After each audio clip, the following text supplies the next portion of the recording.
প্রচুর বৃষ্টি চলতেছে। আর এইমাত্রই মিষ্টির একটা দোকান, সেটা হচ্ছে মিঠাইয়ের মিষ্টি কিনলাম আর দই কিনলাম।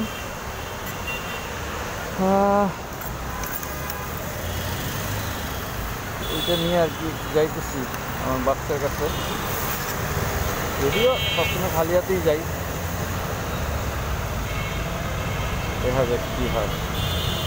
দেখা যাক বলতে আসলে মিষ্টিটা কেমন হয় এটা তো আসলে, কারণ মিঠাইয়ের একটা আমরা দেখছি, মিঠাইয়ের একটা রিভিউ দেখছি, তো ভোক্তাদিটা আর কি অনেকদিন পুরানো মিষ্টি পাইছে এরকম বা কিছু একটা, তো এইটার কারণে তো এই জিনিসটা আসলে সবার কাছে খারাপ হয়েছে।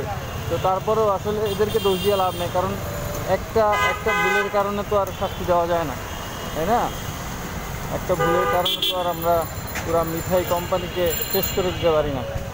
এই জন্য আমি মিষ্টি নিলাম, দেখি খারাপ হবে না আশা করি, কারণ মিঠাই একসময় অনেক নাম করা ছিল। তো মিষ্টি আর দই, পকেটে তো টাকা নাই, জমিদারি স্টাইলে কার্ড থেকে 1000 টাকা খরচ করে ফেললাম। এখন দেখা যাক কী হয়, এই টাকা কেমনে উঠাবো। আবার বিপ্লব ভাই টাকা পাবে, বাইকের ওই ফিক্স করছে, ওই কি সেলফের হেড নষ্ট হয়ে গেছে, সেলফের মোটরের হেড, এটা 1000 টাকা চায়, তো বৈশা রয়েছে। এখন কি হয় কে জানে, দেখা যাক। আল্লাহ সাহায্য যদি করে, এছাড়া আর কোনো উপায় দেখতেছি না, কারণ যে হালত হয়েছে ব্রেনটার পুরো ড্যামেজ করে দিচ্ছে।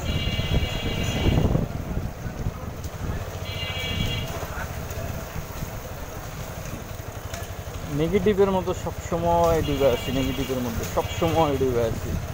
না কোথাও ঘুরতে যাই, না না না না কোনো রিফ্রেশমেন্ট আছে, সারাদিন একই জিনিসের মধ্যে ঘুরতেছি। না দুনিয়ার কোনো মানুষ এসে হেল্প করতেছে, সবাই একই অবস্থা, সবার একই অবস্থা।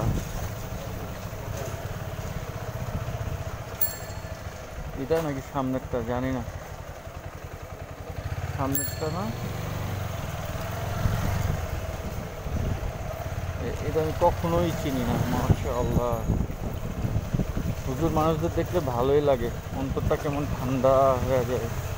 যেমন ইমরান ভাই, আরে ভাই যে কই আছে, ভাই ঢাকার বাইরে সিলেটে চলে গেছে 40 দিনের জন্য, আর এর মধ্যেই ঘটনা ঘটে গেছে রুবেলের সাথে। ভাইরে ভাই, কি কনফিডেন্স রুবেলের, আমি জাস্ট অবাক। সে মানে আমি কইছি আরেকবার ঢাকা দিয়া দেখ তুই চেয়ারে, তোর আমি কী করি।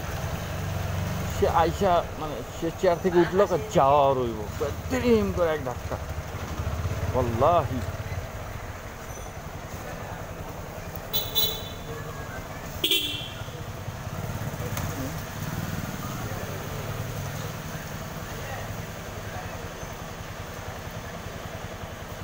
মানে জিনিসটা আসলে খুবই হতাশজনক। মৈত্রী টাওয়ার,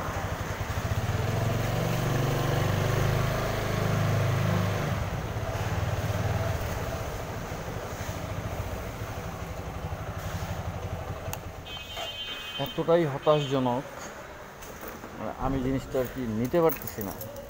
তো আমি জাস্ট মানে কিছুক্ষণ বসে আমি দাঁড়াইছি, ফিরে তোর না ধাক্কা দিতে মানা করছি, কেন ধাক্কা দিলি? তো সে জাস্ট হাসতেছে, দাঁড়া কই যাস। সে উঠে চলে গেছে হচ্ছে ইয়ার দিকে, কিসের দিকে, কিচেনের দিকে যেতেছে, আয় কিচেনে আয়। পরে আমি কিচেনের দিকে ওর সাথে গেলাম, গিয়ে আমি কিচেন দরজা আটকে বলতেছি, কিরে তোর না আমি নিষেধ করছি, এরকম করলি কে? ও কিচেনে ঢুকে ও চাকু নিয়ে নিছে, মানে কি যে অবস্থা আল্লাহ। তা আমিও কাটা চামচ নিছি। কি রে তোর নিষ্কর্ম করলি কেন? হ্যাঁ কয় তুইও তো মারছস। আমি তোরে কখন মারলাম? আজকে তুই 2বার মারলি, তোরা আমি বুঝাইলাম। তারপর আমি তোরে 2বার ধাক্কা দিয়ে বুঝাইছি যে আমি করিস না।